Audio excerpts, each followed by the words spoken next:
Banyuasin dari Komisi 4 dan sebagian adalah anggota Banggar di DPRD Kabupaten Banyuasin. Ada Bapak Sahri, ada Bapak Haji Saharudin, mitra kami. Yang kami hormati Bapak Yudi Dagar, beliau adalah tokoh masyarakat sekaligus seorang politisi di Kabupaten Banyuasin. Adinda Ari, ya, teman-teman sekalian yang tidak bisa saya sebutkan satu persatu ya, dengan tidak mengurangi rasa hormat bapak-bapak yang hadir di sini. Kita panjatkan rasa syukur kita kehadirat Allah SWT pada pagi hari menjelang siang ini. Kita diberikan nikmat kesehatan, nikmat kesempatan, sehingga kita bisa bersama-sama bersilaturahmi di ruang Komisi 4 DPRD Kabupaten Banyuasin ini. Salam dan salam kita sampaikan kepada junjungan kita Nabi Muhammad SAW, keluarga, sahabat, dan kita semua insyaallah sampai ke zaman. Saya menyambut baik apa yang menjadi aspirasi teman-teman sekalian yang sudah berinisiatif untuk membuat suatu diskusi. Diskusi ini adalah menyangkut masalah perkembangan situasi Kabupaten Banyuasin yang kita cinta ini di saat 2022 ini, di tahun 2022 ini. Jadi awal dari pertemuan kita pada hari ini adalah adanya suatu informasi atau media yang menyampaikan, yang saya sebagai narasumbernya, terkait dengan defisit anggaran di Kabupaten Banyuasin yang nilainya mencapai 193 miliar rupiah. Jadi teman-teman sekalian, pada saat kami rapat Banggar di hari Selasa, kalau tidak salah Bang Sadia, hari Selasa yang lalu, bersama dengan TAPD, kebetulan dihadiri oleh Bapak Babul, Kepala Bapeda, wakil Ibu ya, sekretaris, lalu Kepala Dispenda atau Bapenda Pak Roni hadir, beserta staf dan jajaran mereka, dan juga pimpinan yang hadir adalah Bapak Waka dari Pak Sukardi ya, kami anggota hadir. Pimpinan yang lain tidak hadir waktu itu, 3 orang tidak hadir. Nah, penyampaian data yang disampaikan oleh TAPD yang diwakili oleh Pak Babul, bahwasanya ada defisit anggaran sebesar 193 miliar gitu kan di tahun 2022 ini. Nah, sekarang mengapa ini bisa terjadi gitu kan? Sebenarnya kalau saya secara pribadi sebagai salah satu anggota Badan Anggaran di DPRD Kabupaten Banyuasin ini, suatu keniscayaan bahwasanya di 2022 ini akan mengalami defisit anggaran. Nah, mengapa kita baru mengetahui di akhir pembahasan APBD perubahan 2022 baru disampaikan oleh TAPD? Nah, sebenarnya pada saat kami ada rapat pansus untuk pembahasan APBD 2022 pada tahun 2021, karena pembahasan APBD berjalan itu kan 1 tahun sebelum anggaran berjalan ya. Jadi sebelum jalan kita APBD 2022 artinya pembahasannya di 2021. Itu saya sudah sampaikan kepada TAPD dan Kepala Dinas bahwasanya jangan kaget nanti pada saat tahun 2022 yang akan datang kita akan mengalami defisit keuangan, defisit anggaran yang cukup besar, akan besar menurut saya. Nah, mereka waktu itu mungkin belum terlalu memahami gitu, situasi yang akan terjadi. Ya, kita juga tidak paham ya, mereka tidak kurang memahami, belum memahami, atau mungkin mereka ada unsur yang lain sehingga yang menyebabkan rapat Banggar dengar ke dia ngomong pidato baik, tapi saran, batus itu baik. Pada saat hari ini pengesahan kuap PPAS ya, Pak Sandi ya. Sampai sekarang kami belum dapat berapa sebenarnya gelondongannya.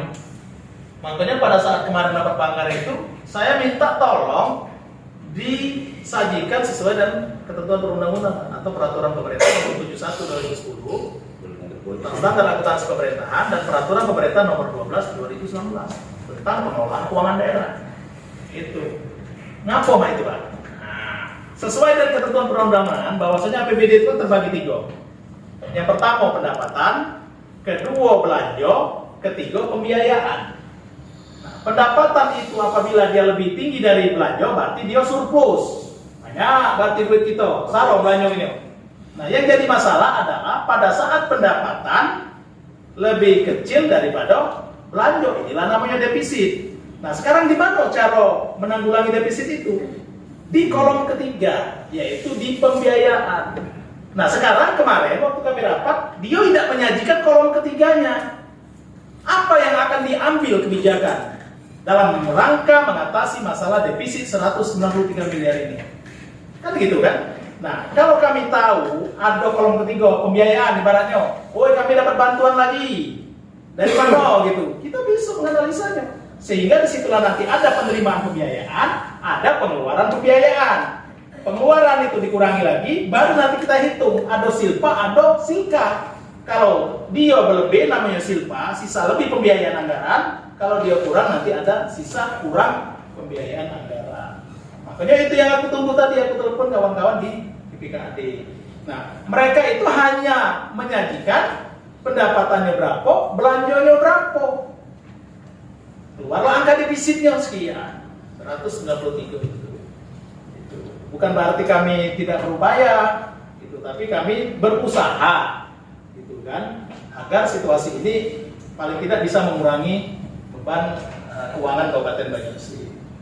Mungkin itu dulu, Kando ya. Terima kasih. Yuk. Assalamualaikum warahmatullahi wabarakatuh. Waalaikumsalam. Salam sejahtera untuk kita semua. Tentunya yang saya hormati Bung Nasir, Mamanda Sakri, kawan-kawan aktivis juga media yang sempat hadir pada siang hari ini. Langsung saja di sini, Pak. Saya selaku Indra Sakri, Ketua Ormas JPKP Kabupaten Banyuasin, dalam hal ini memberikan masukan dan saran. Sebetulnya sudah beberapa banyak hal-hal yang sudah disampaikan, tapi sedikit kami menambahkan. Kami berkeinginan tentang pengawasan dari legislatif tersebut memang betul-betul efektif. Berkaitan dengan mungkin ini pendapatan. Nah, di sini perlu kami sampaikan tentang mungkin sangat pentingnya pihak DPR itu memanggil beberapa instansi terkait. Contoh PTSP, Dinas Perhubungan, Koprindak. Ini berkaitan dengan objek pajak. Bagaimana seperti itu PTSP berkaitan? Ini kami mendapatkan data dari beberapa ratus klinik yang ada di Kabupaten Banyuasin. Ini mohon ditinjau kembali tentang perizinannya, itu Bung Nasir. Nah, karena kita kan tidak tahu, karena kami mendapatkan data bahwa beberapa ratus klinik yang ada ini tidak semuanya kami dapat data tersebut yang memiliki izin. Itu berkaitan dengan mungkin PTSP. Kemudian dengan Dinas Perhubungan tentang apa yang disampaikan Bung Saidi tadi berkaitan tentang parkir. Parkir ini kan perlu kita tinjau kembali, mulai di jalan raya, mulai di pasar, mulai di mana-mana. Ini sangat penting karena lagi-lagi ini harapan kita ke depan tidak lagi hal ini terjadi defisit anggaran. Kemudian daripada itu juga tentang pelaku usaha Indomaret, Alfamart dan yang lain-lain. Kan di sini banyak izin seharusnya yang dipergunakan. Nah, sejauh ini mungkin perlu kita panggil pihak Koprindak berkaitan tentang merek apa yang dijual. Karena ini berkaitan tentang izin dan rekomendasi dari Koprindak. Kemudian daripada itu juga banyak galian sih di Kabupaten Banyuasin ini menurut hemat kami itu ilegal, Nasir. Siapa yang berkonten dalam hal ini untuk melakukan pemanggilan itu? Mungkin di Dinas Papenda. Kami tahu persis banyak galiansi ini yang sudah bumerang, baik itu di media online maupun di media cetak. Nah, harapan kita ke depan ini kan solusi yang kita cari. Maka kami tidak akan berhenti untuk melakukan investigasi di lapangan.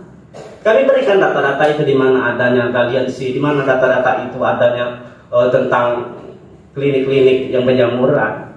Nah, harapan kami ini dalam waktu dekat juga Bung Nasir itu disampaikan komisi berapa yang berkompeten untuk melakukan pemanggilan dinas-dinas terkait yang saya sampaikan tadi. Mungkin itu dulu. Demikian. Wassalamualaikum warahmatullahi wabarakatuh. Dengan kawan-kawan termasuk Pak Budi di sini ada sekretarisnya. Siap. Jadi apa yang disampaikan tadi terkait dengan potensi ya, potensi pendapatan asli daerah. Jadi kalau pendapatan asli daerah itu hanya ada dua macam, Pak. Yang pertama adalah pajak, yang kedua retribusi.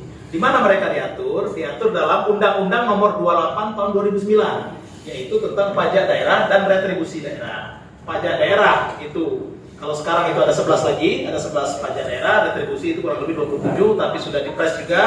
Ada peraturan pemerintah yang baru, undang-undang yang baru ya. Nah, kalau memang nanti ada temuan di lapangan yang ada klinik tidak ada izin, Indomaret mungkin tidak ada izin, nanti sampaikan Pak. Bila perlu kita sama-sama membahasnya. Bapak sampaikan kepada kami nanti fasilitasi untuk memanggil dinas terkait dengan pemberian izin usaha gitu ya. Tapi memang kalau Komisi 4 itu bukan bidang kami. Yang membidanginya adalah Komisi 2 tentang pendapatan daerah, Komisi 2 keuangan daerah, Komisi 2. Tapi tidak apa-apa, itu dengan kami juga, dia apa namanya tembuskan. Siapa tahu kami diundangnya memang di berapa, kayak itu kan. Nah itu. Kami terima kasih Pak ya. Nah, semoga saja data-data yang disampaikan tadi itu bisa meningkatkan PAD kita kalau kawan-kawan turun ke lapangan, segera jemput bola. Tadi yang disampaikan Pak Budi, nak jemput bola itu juga harus selesai kalau juga urusan perut tadi kan. Nah, makanya kami ini namanya lingkaran setan Pak. Jadi pada saat kita dituntut untuk kinerja ya, di sisi lain juga ada juga kewajiban yang harus dipenuhi, gitu kan. Nah, kami gambaran sedikit ini. Kalau terkait dengan pendapatan ASN atau katakanlah belanja pegawai ya, kita bicara belanja pegawai. Belanja pegawai di Kabupaten Banyuasin ini yang paling kecil kalau kita bandingkan dengan Mobar dan Kota Palembang. Kenapa? Kita bicara TPP ya, ini bicara ya. TPP ASN di Kota Palembang itu eselon 4-nya mereka, kepala seksi jabatannya itu sama dengan eselon 2 di kita. Saking kecil kita. Eselon 4 di Palembang itu kurang lebih 8 juta TPP-nya per bulan. Di Banyuasin itu kepala dinas kita yang hampir 8 juta. Nah, kepala seksi kita eselon 4 di sini itu sama besarlah staf di sana. Kita di sini kan cuma 2 jutaan, 1,5 sampai 2 juta. Itu. Di sana ya staf biasa 2,5 juta sampai 3 juta. Nah, sebenarnya kalau dari sisi alokasi belanja pegawai kita sudah sangat kecil. Itu. Kepala dinas di sana paling kecil 25 juta. Kita cuma 8 juta. Nah, dari yang kecil ini pun kita masih kesulitan untuk melunasi atau memberikan kewajiban mereka gitu kan. Nah, inilah akibat daripada kesulitan keuangan kita tadi. Nah, yang tadi Pak Budi sampaikan ada anggota dewan ini kan ada dana aspirasi. Dana aspirasi ini tentunya sesuai dengan apa yang menjadi aspirasi masyarakat. Tadi ada yang beli mobil, ada yang apa tadi. Ya, coba disampaikan Pak Eva datanya itu. Aspirasinya siapa gitu kan. Nyampe ke hatinya. Oh, nyampe ke hati ya. Datanya ada. Oh, ada Pak. Nah, sebagai gambaran gini Pak ya. Tahun 2021 kemarin ada dana hibah. Dana hibah itu sebesar 119 miliar. 119 miliar itulah mungkin yang dialokasikan untuk kegiatan-kegiatan belanja modal. Belanja modal kan berbagai macam. Belanja modal itu ada belanja tanah, belanja mobil, kendaraan atau mesin, belanja bangun jalan, belanja bangun sekolah, bangun gedung, belanja modal. Apa itu belanja modal? Sesuai dengan PP 71 2010 tentang standar aturan pemerintahan, pada paragraf ke-37 dinyatakan, belanja modal adalah kegiatan pengeluaran anggaran yang dilakukan oleh pemerintah pusat, pemerintah daerah untuk dijadikan sebagai aset. Nah, kalau belanjanya jadi aset itu namanya belanja modal. Yang nilai manfaatnya jangka panjang, artinya bukan setahun. Jadi kalau tahun ini kita beli mobil, tahun depan masih ada mobil itu, tahun depannya lagi masih ada. Nah, itu juga bangun jembatan, jalan. Nah, dilaporkan lebih dari 1 periode akuntansi. Jadi kalau kita belanja sekarang, tahun depan dilaporkan, tahun depannya lagi dilaporkan, sampai dengan habis nilai ekonomisnya. Belanja modal itu beda dengan belanja operasi tadi. Kalau belanja operasi adalah kegiatan pengeluaran yang dilakukan oleh pemerintah pusat, pemerintah daerah untuk kegiatan sehari-hari. Tadi perjalanan dinas, habis. Apa lagi? Rapat cek kita ini, habis pakai. Belanja pegawai, habis. Belanja bunga, habis. Belanja hibah habis, belanja sosial habis. Itu dilaporkan satu periode akuntansi, rata-rata seperti itu. Nah, itulah beda belanja sebenarnya. Nah, sebenarnya belanja yang paling bermanfaat untuk masyarakat, untuk rakyat itu adalah belanja modal. Tapi belanja modal yang mana? Belanja modal yang benar-benar untuk masyarakat gitu. Bukan belanja modal untuk beli mesin baik. Kalau beli mesin baik, rata-rata mobil gitu ya. Mobil biasanya diterima oleh pihak-pihak tertentu baik. Itu. Nah, kalau belanja modal jalan, belanja modal jembatan, belanja modal bangunan, mungkin masjid, sekolah, puskesmas dan lain-lain, itu sebenarnya yang mesti diutamakan. Nah, sebagai gambaran, di tahun 2019 pada saat APBD kita pendapatannya 2,49 triliun, kemampuan belanja modal kita tuh di angka 421 miliar. Kemampuan belanja modal. Tapi sekarang karena pendapatan menurun, beban ini tinggi, otomatis berkurang. Mungkin itu dulu. Masih bisa nggak itu di anggota DPRD mencoret-coret kalau ada usulan-usulan anggaran? Kalau tadi kan mobil dan itu mestinya mereka kepertikan. Tapi itu horizontal bangkit dari mereka tidak ada kaitan dengan program yang ada di koordinasi. Relasinya tidak nyambung itu kan. Nah, maka dari itu bisa nggak anggota DPR itu? Oh ini nggak mau coret, ini nggak mau coret. Nah, ada kebijakan-kebijakan itu terkait pembahasan anggaran. Kalau kita lemah, mencari ada boleh. Artinya fungsi DPR kumpul, Betul. kumpul kalau untuk kumpul artinya pembahasan yang selama dilakukan oleh DPR berarti berupa seremonial bayar. Itu Sebagai gambaran ya Pak Budi ya, ini kan datanya baru aku minta tadi. Nah, sistem penyajian penyajian data yang mereka sampaikan itu gelondongan. Cuma selembar mainan. Bagaimana kami nak mempelajarinya? Atau beli mobil, atau beli apa? Mana baca? Bahkan yang kemarin aku sudah konfirmasi ke DPKB. Saya bilang, Pak, ini kemarin kan tidak dianggarkan. Kok tahu-tahu kegiatannya ada? Gitu. paling tidak Pak Nasir Nah, itu untuk pembelanja dana hibah itu tolonglah diminim seminim mungkin karena manfaat untuk masyarakat ada.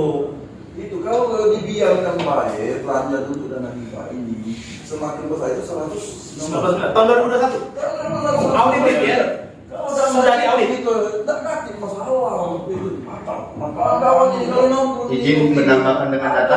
Oke, Pak. Nah, begini Pak Nasir. Sambil ya? Ya. Sama-sama. Izin setelah melihat pemberitaan tentang defisit anggaran Kabupaten Banyuasin, saya selaku sekretaris mendapat perintah dari ketua juga untuk menginvestigasi apa saja kegiatan setiap OPD di Kabupaten Banyuasin.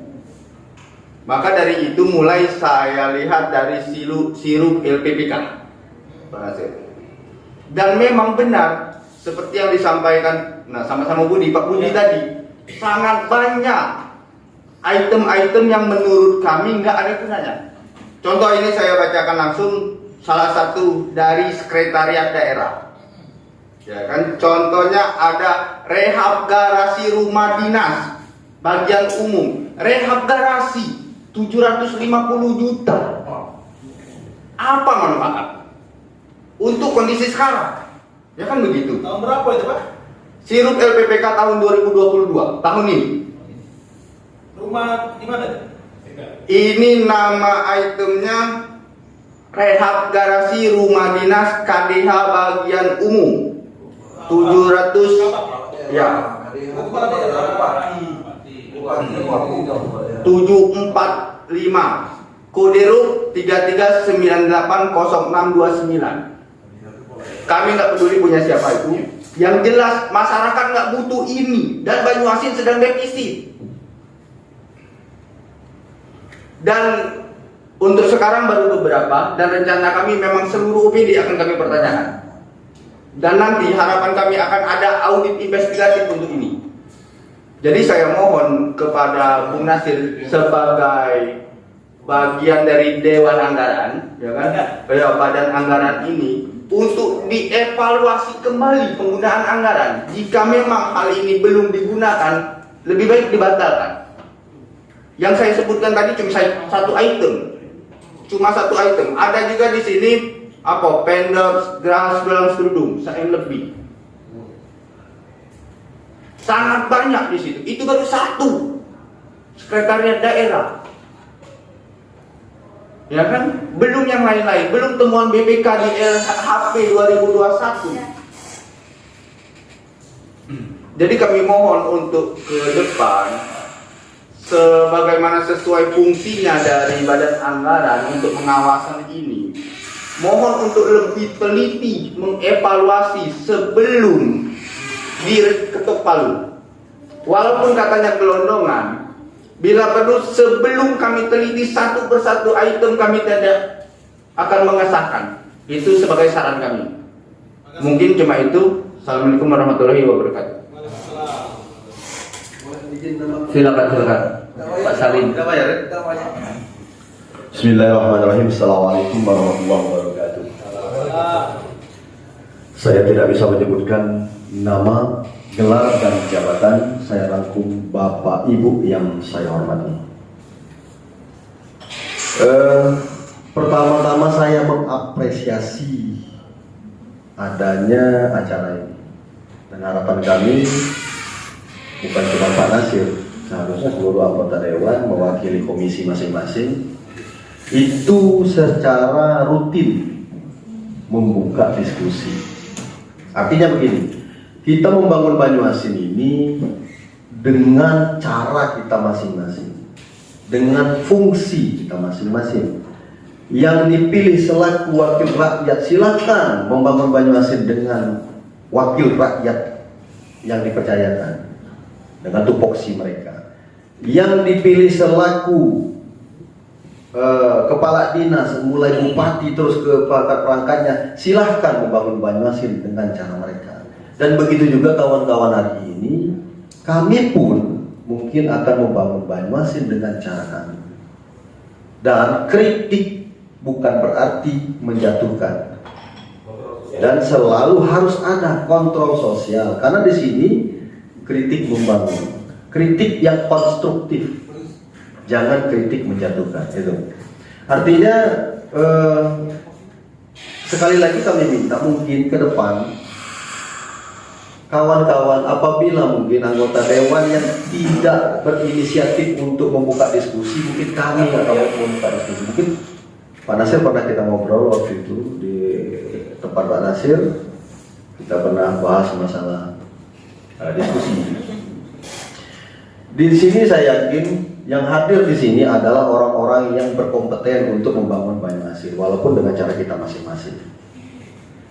Jadi di sini kami tidak mencari siapa salah siapa benar, tapi ini tadi ada ring cycle. Apabila satu bermasalah, maka dia akan bermasalah dengan yang lain. Makanya sekarang hari ini kita mulai, kita tidak tahu ini antara telur dengan ayam. Duluan telur, duluan ayam. Kalau kita berbicara masalah telur dengan ayam, tidak sudah lagi. Artinya, sudah kita pakai telur dulu, ya, telur dulu kita benarin. Ayam dulu ya, ayam dulu. Hari ini kita ada di legislatif ini, berarti kita berbicara di legislatif. Kami menitipkan pesan selaku rakyat Banyuasin yang mempercayakan ke anggota dewan yang kami wakilkan melalui orang-orang terhormat ini, salah satunya adalah pengawasan. Dan yakinlah kami pun akan mengawasi dengan cara kami. Mungkin selain wewenang anggota DPR mengawasi dengan melalui rapat-rapat, kami pun akan mengawasi mungkin melalui surat menyurat cinta. Itu salah satu. Atau kalau mungkin ada yang melalui berita-berita, ada juga yang melalui media-media sosial. Aku ujiku, kira-kira kan? Itu silakan, itu kontrol sosial dan sah-sah saja, sah-sah saja. Nah, jadi karena salah satu pilar pembangunan itu menurut kami. Nah, kembali ke defisit, dan kita harus akui ini tidak pajak ngurungnya lagi. Pekakas ini sudah termasuk, jadi sudah tidak pajak ngurung lagi karena berasal masuk karung. Cuman itu tadi harapan kami, karena di sini anggota DPR, jadi kami cuma menyampaikan bahwa saya menegaskan fungsi pengawasan DPR itu harus dimaksimalkan. Pecahnya tapi mudah-mudahan salah. Yang dewan ini berapa kok di Banyuasin? Bapak lebih paham. Iya, aku tuh tanya, aku tidak tahu ini Pak. Berapa kok niat anggota dewan ini? 45. Pak Limo, ya sudah jawab Pak Limo ya maksud aku. Nah maksud aku tuh, lo kok kemana? Maksudnya kan? Ya kan ada komisi 1, 2, 3, 4. Nah artinya kan dengan fungsinya masing-masing. Ini kan kita tidak bisa nyalahkan, mohon maaf nih. Ya kebetulan hari ini Pak Nasir yang hadir di sini, ya seluruhnya tetap Pak di sini. Hari ini menjadi keranjang sampah Pak Nasir ini karena nampungi sampah-sampah kami kan. Ya karena pengawasannya kan tidak jelas nih, karena kan memang tidak mungkin seluruhnya. Pak Nasir komisi berapa? Ya aku komisi 10% Pak. Nah jadi komisi 4. Iya. Ya oke. Oh kurang ya Pak Yon nambah. Oke, artinya kan komisi 4 kan tidak mungkin melok di komisi 1. Ya kan tidak mungkin. Betul, artinya tidak bisa juga di komisi 2. Nah yang jadi masalahnya itu kan, maksud aku itu artinya ini kan tidak bisa kewenangan itu diambil oleh seorang Muhammad Nasir. Nah makanya sekarang kawan-kawan juga mungkin di sini mohon maaf nih ada yang ya kalau mewakili pemerintah Pak. Banyak Bung Yudi Dakar ini ya, ntar Pak. Ngomong juga Bang Yudi. Oh ya harus. Nah, jadi ini kan diskusi nih kita ya, diskusi. Nah jadi artinya pemerintah juga bukan berarti kapan kita menyerang pemerintah bukan berarti kita menyerang bupati ya. Terkadang kita menyerang pemerintah itu ada OPD yang tidak pas. Yang bengkok kita luruskan, yang tidak bisa lurus kita potong melalui bupati, ya kan? Nah itu, ya silakan kita punya masukan ke bupati. Ya mungkin ada kawan-kawan yang ngirim surat cinta, ya silakan. Yang nak berita ya silakan. Yang nak di medsos silakan. Ya. Artinya kawan-kawan yang pro pemerintah dalam hal ini kita sama-sama nak bangun banyak sini. Aku tidak pada pro dan kontra. Aku berdiri di tengah. Artinya objektif yang harus aku sampaikan. Terkadang kan bupati ini kan tidak selalu superior, tidak selalu pada on the track benar. Artinya karena seluruhnya kan bupati tidak juga paham. Ya kalau soal pembangunan mungkin bupati ada yang tidak paham. Mungkin itulah ada pembantu melalui kepala OPD. Nah kepala OPD ini terkadang tidak selaras. Nah dalam hal ini ya itu tadi balik lagi pengawasan tadi kami kepala kan ini kami sasar dengan Bung Nasir ini kan tak baca juga karena ada kata yang lain Bung Nasir. Kan itu kerajaan lagi tuh. Ada tadi 3. Iya. Nah, itu kan. Nah jadi maksud kami kalau diinjuk gelondongan ada enggak? Mungkin kami yang tidak kurang paham. Hak apa lah kalau impeachment atau apa lah bahasanya yang aku tidak ngerti lah kayak selio lidahku maksud aku tidak juga paham dengan aturan itu. Ya maksud aku bisa nolak. Oh ini, loh kok aku gelondongan ini cuma segini baik. Karena dijabatan dong. Jadi, aku sepaham dengan Bung Budi bahwa ada yang tidak efektif. Dan tidak juga kita bisa nyalakan cuma DPR baik. Ternyata mohon maaf ya bahwa anggarannya yang tidak beres. Karena beliau ini kan bukan aku bela nih, beliau ini kan cuma nerima baik nih. Karena penganggarannya awalnya kan dari bawah, baru dibawa lagi ke sini, ini loh. Nah baru ulang ke sini baru ketahuan coret menyoret kan. Oke. Nah maksud aku artinya juga kita kontrol dari bawah juga. Mana yang gelondongan itu? Nah, model gelondongan itu. Jadi dalam artian ini makanya itu tadi. Ini kan lingkaran. Kita baca kalau gelondongan itu habis. Uji itu tadi kan umpama harusnya kan umpamanya oh ini sekian puluh miliar harusnya kita sekian makanya kayak kan ada maaf nih kalau bahasa kami nyebutnya kalau aktivis ini nyebutnya proyek siluman. Ya kan? Kawan-kawan media ini ada proyek siluman bahasa mereka kan. Ya wajar. Nah, sedangkan ini sampai hari ini kan ya salah satu penyebab defisit itu tadi yang kita objektif ya kalau yang salah kita salah ya benar. Termasuk dana hibah tadi dan ini kawan-kawan sudah tahu kalau Pak Nasir bahwa mohon maaf kawan-kawan Pak Nasir aku rasa Pak Nasir tidak kalau gue guru di sini kan maksud aku kan ya tidak boleh nyebut nama lah. iya makanya kita kalau gue guru di sini wong itu kan artinya kan kita paham kalau bahwa ada beberapa anggaran aspirasi itu yang tanda kutip kepentingan pribadi masuk ke salah satu yayasan, masuk ke salah satu yayasan itu tadi. Sedangkan Polres beda layak dapat mobil, loh kok yayasan dapat mobil? Sekarang ini deh. Selesaikan dulu. Selesaikan dulu. Kalau DPR dapat dana itu kita yang ngawasi. Nah makanya sekarang aku minta diskusi. Jadi begini, seharusnya diskusi ini berjalan terus. Ya. Dan kita minta kawan-kawan nih dari sini ke depan kita ajak undang DPR untuk diskusi. Atau kita siapkan ruangan. Siap. Kalau memang seumpama juga kayak ini, Bung Nasir ini kita undang. Ketua, pimpinan undang. Sudah itu pimpinan fraksi dan pimpinan komisi itu kita undang. Dan di situ kawan-kawan yang ada daftar untuk ini silakan bawa kita bedah. Dan di sini kita tidak kata saling menjatuhkan. Artinya, yo jangan sampai ada kakek. Oh yang ini pro sini, yang ini pro sini itu urusan. Objektif, kontrol sosial. Nah artinya di sini maksud aku, Pak Nasir, mungkin Pak Nasir bisa menginisiasi ini. Dalam artian untuk ke depan kita ngomong ya. Dan ini kita tidak stop di sini. Diskusi akan kita buka.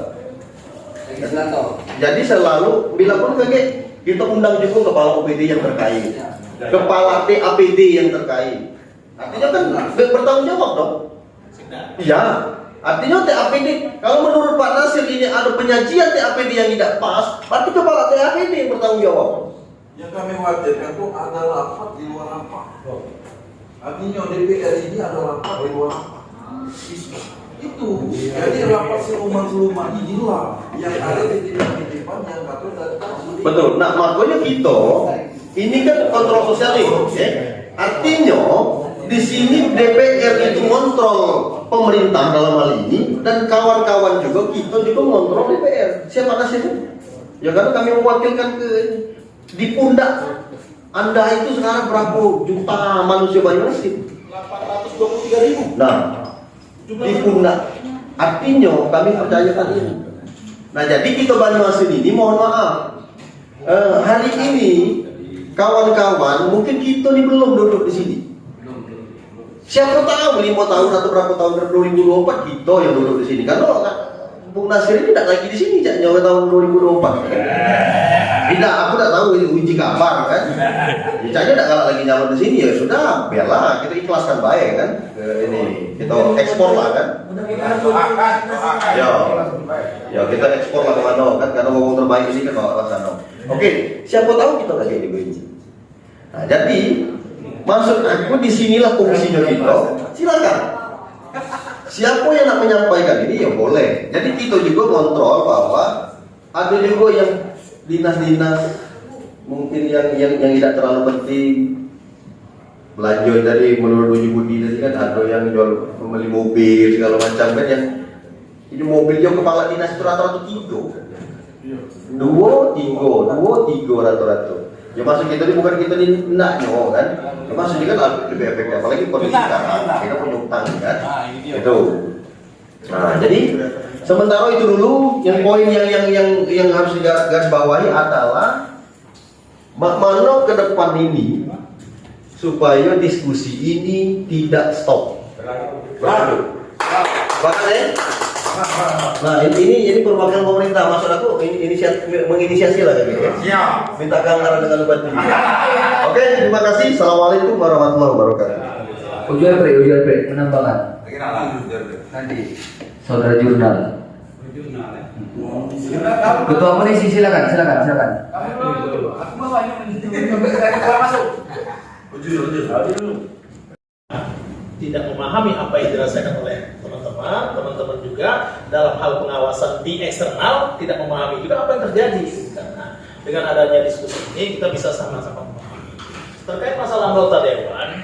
Besar harapan kami teman-teman sekalian, bapak-bapak sekalian juga membuka komunikasi terutama dengan pimpinan ya Pak Yudi ya. Pimpinan kita kan ada 4, ada Golkar, PDIP, PKB, Gerindra. Teman-teman mungkin punya jaringan masing-masing di situ.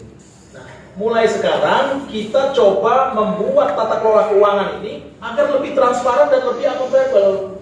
Itu. Kalau masalah nak bangun Banyuasin, kukira bukan aku baik nak bangun Banyuasin. Banyak anggota dewan yang lain, tapi mungkin polanya yang tidak sama, ya berbeda gitu kan. Polanya tidak sama. Tapi dalam rangka tata kelola keuangan yang transparan dan akuntabel ini penting. Karena kalau kita tidak mengetahui apa yang dilakukan oleh pejabat publik, baik pemerintah maupun DPRD, di mana peran kita, gitu kan? Tadi disampaikan ada program yang tidak berpihak, gitu kan? Ada program yang kurang kurang tepat sasaran, gitu. Ini bisa sama-sama kita sampaikan, gitu. Nah lalu diskusi ini kalau bisa di komisi 1, komisi 2, komisi 3 berlanjut. Dibuatlah forum apa gitu, forum diskusi membangun Banyuasin, nama gitu. Masalah koordinator, bapak-bapak lah sebagai koordinatornya gitu. Forum diskusi membangun Banyuasin gitu kan. Karena data perlu aku sampaikan. Kalau saya Pak Yudi Dagar ya Bang Yudi, saya hanya menyampaikan data. Nah, sesuai dengan kemampuan saya, kapasitas saya sebagai salah satu anggota Banggar. Nah, namun data detail kadang-kadang aku juga lolos. Gitu, karena yang aku sampaikan ini kan gelondongan gitu kan. Makanya kawan-kawan lebih paham gitu. Oh di lapangan Pak ada main ini, gitu kan. Nah aku udah tahu gitu. Di lapangan ada gini. Pak Saleh kan lebih banyak datanya. Gitu. Baik dari aku, saya secara pribadi dan sebagai anggota dewan, mohon maaf kalau ada kekurangan ya, Bang Edo ya. Ada kekurangan, agak emosi-emosi dikit itu biasa. Iya, dalam diskusi gitu ya. Kealtian ya. Kalau ada salah, ada ini dekati snack. Sebenarnya aku nyiap ke makan. Nah, makanya makan dulu sebelum bubar. Dan kepada Allah saya mohon ampun. Kita jalin komunikasi silaturahmi yang lebih baik lagi. Saya akhiri wabillahi taufiq wal hidayah. Wassalamualaikum warahmatullahi wabarakatuh.